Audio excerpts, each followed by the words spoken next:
Yüreğim yâre Mekke yollarında, ölmek ölmek can Mekke'nin yolları, kurbandır hacılara.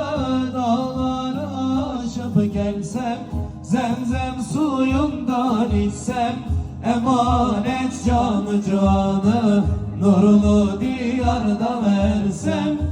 Can Mekke'nin yolları, kurbandır hacıları. Dağları aşıp gelsem, zemzem suyundan içsem, emanet canı canı nurlu diyarda versem.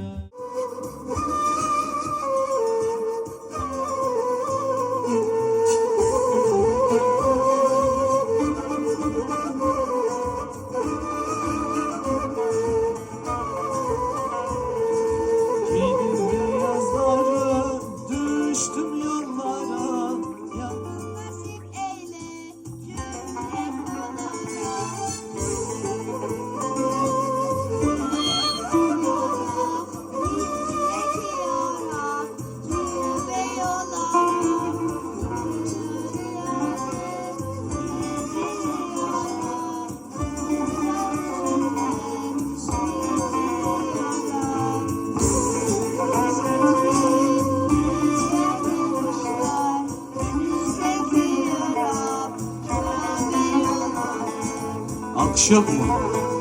Maşallah.